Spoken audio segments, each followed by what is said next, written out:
Hello everyone and welcome to Grandstand Sports Data. In today's video, we'll be giving you the round 2 betting preview between the Indiana Pacers and the Cleveland Cavaliers. We'll be going over the statistical breakdown, the fundamental breakdown, and then we'll be giving you all the betting angles towards the end of the video. So let's get right into it.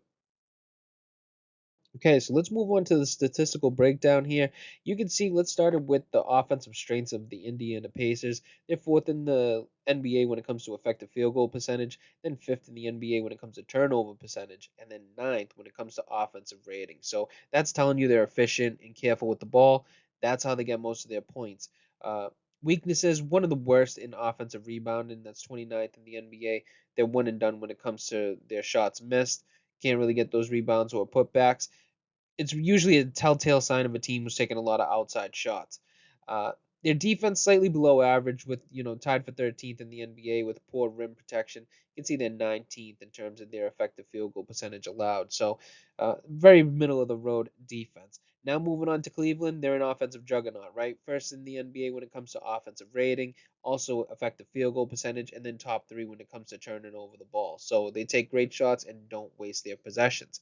Their defense, sneaky good, right? Eighth in the NBA when it comes to defensive rating, tied for third for effective field goal percentage allowed, and then 12th in terms of creating turnovers. So they quietly pressure teams into tough looks. And then when we look into the differentials, their rating is 9.5. So that's good enough for tied for second in the NBA. Also, their effective field goal percentage differential being number one in the NBA. That shows how dominant they are overall. So edge here, I would go with Cleveland for the just the statistical metrics. Indiana looks like they can hang offensively, but I don't know if they can match that defensive pressure at the end of the day, just on the statistics alone. Let's break down the matchup fundamentally now. You can see Indiana, they got the top end talent. They got Halliburton, he's basically the engine of the Pacers. Uh, Elite win share per 48 at .168, so he's a distributor and a scorer. Spicy P, he's bringing the veteran presence, obviously, with a 5.9 win share. That's the most of anybody in this series. So you mix up Halliburton, Siakam, and Turner. It's a pretty good balanced core with shooting and then that interior presence. So it's going to give Cleveland a pain in the ass for sure. Their depth, it could be better. I would just put them as like McConnell and Toppin. They're basically role players. They're not the flashiest guys, but they give you solid production. They're giving you a 17.9 total win share in the series, where they're a .869 in terms of the win share per 48. Let's move on to Cleveland, see what they have on their end. So they're efficient as well. Jared Allen being a .212, and Mobley being a .131 in terms of win share per 48. So they're dominant in the front court. Moving on to Donovan Mitchell, 4.9 win share, most for the Cavaliers. He's basically their alpha, their scorer, their closer. They have somewhat of a supporting cast, but I don't know if you would characterize it as good or as deep as Indiana's. But they do have Strus, Garland in terms of their starters. But then after that, like Merrill and Hunter, and then you got to see Jerome. Jerome is an outlier with that .421 win share per 48. Very very small sample size there, so you have to kind of put that in the back of your mind. Comparing the two teams, though, Cleveland with the 16.2 win share, Indiana with the 17.9, I guess you would give them the edge there. And then the win share per 48, is Jerome making it too much of an outlier and it's more closer than it appears? That would be my guess. So I would say that they're very, very close on the win shares, both on win shares per 48 and on just total win shares. Pace, basically identical. You can see 7th and ninth in the NBA, separating them by .1, basically. And then the home court advantage, which I think is going to give you the slight lean towards Cleveland now. So I would say that, Indiana brings more depth and versatility, but how good is that against top tier impact stars? And then also that home court, you know, it's shown to be pretty good. The telltale sign of success in the playoffs, as you can see, the advantage is lit up in orange. So remember our color codes: red, orange, yellow, green, and then blue. So orange meaning it's hitting at about that, 60 to 80%. Okay, so let's move on to some of the handicapping factors in this matchup. You have the best performing ones here. It's been the top four. I'm going to start with offensive rating. So, what team has the better offensive rating? That's who you would favor in this matchup. Well, you'd be up $3.97. Cleveland holds the edge there. Let's move on to turnover rate. So, is my team protecting the basketball? In this case, Cleveland would have the edge in this matchup. They're up $8.83 for every $1 bet. on that specific stat. Now moving on to turnover percentage differential. So we're counting offense and defense for this number. It's up $9.84 for every $1 bet. And actually, Indiana holds the edge in this specific number. Then to round it off, we have free throw per field goal attempt differential. Cleveland holds the edge, up $3.81 for every $1 bet. So just taking a look at this, Cleveland obviously holds three of the four edges. They're stronger offensively, more efficient in turnovers, and generate better value at the free throw line just from these numbers. Indiana now, they have that one big edge, which is turnover differential. So likely from their ability to protect the ball and force a number of turnovers, this could lead to transition scoring.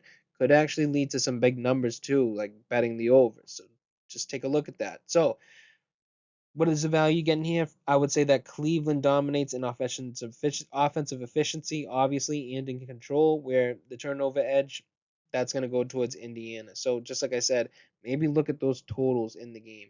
Could be a good, I would say, real high scoring affairs.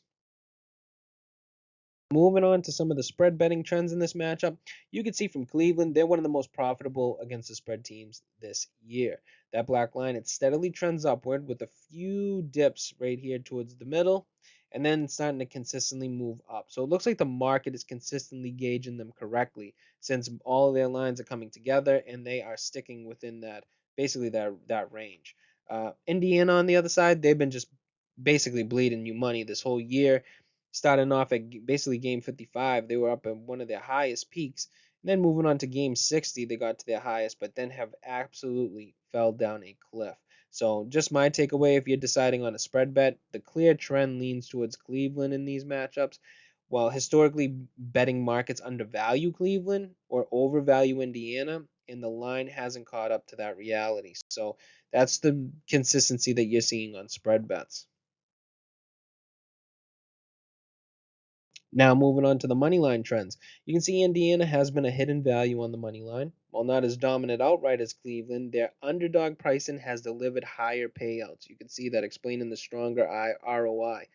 Cleveland, despite a far better straight up record, offers lower returns. So this is due to being heavy favorites often. You got to remember that. They win more, but at short prices. If you're looking at this, looking at some of the key betting insights, looks like Indiana may be more valuable on the money line, especially in spots where they're underpriced, especially if you think they can pull off an upset. I would say look at home games, look at those home games and see if that money line looks good to you. Cleveland also, they're reliable, but from a pure value betting perspective, Indiana has outperformed expectations compared to Cleveland. So just to keep that in mind.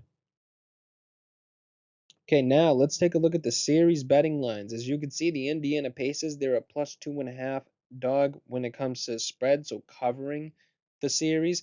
That's at minus 130 money. You can see Cleveland, they're at a minus 2.5 at minus 110. Excuse me, plus 110. Series price, if you like Indiana, they are the dog in the series at plus 350, where Cleveland's the favorite at minus 475. If you like the total, in this series at plus 5.5 games. That would be minus 115 money. If you think it's going to go under, it's going to be minus 105. So looks like the Cavs are the heavy favorites here in both the series line and in the money line. The books expect a relatively short series. They do, shading towards that under minus -0.05 and that minus 5.5. Our models predictions, though, 10,000 Monte Carlo simulations, you could see 63% of those are coming up Cleveland, while 37 of them come up Pacers. So that's 4 games to 2. The model is basically suggesting a 4 games to 2 series win for the Cavs. So not necessarily a blowout, but Pacers are expected to hang around for just a little bit. You can see model has a spread, Indiana, Cleveland on the line, and then the over in terms of the 5.5 games. I'd say that some of the key betting insights. Pacers at plus 2.5 games looks pretty sharp. I think that that's a if you like the model hasn't done too well on the spreads, as you can see it being in green. So I don't know if we would go that way, but I think that they can cover the 2.5 games. I think there's going to be some games where they can run at a fast pace and take a few. Cleveland to win looks like that's an obvious one, but at minus 475 money, I wouldn't go for that. And then I think the over 5.5 games. I wouldn't mind that. I think this series going over 5.5 games and Indiana keeping it close. I think I think that's a reasonable outcome. Okay, so thank you guys for tuning in to the NBA first round playoff preview. We hope you had a great time and picked up some awesome information. Now, don't forget to subscribe to Grandstand Sports Data for more great shows like this one. Also, don't forget to give this video a like and share it with your friends. And leave a comment down below on who you think is going to win this series. That's all for now, and we'll see you guys in the next one.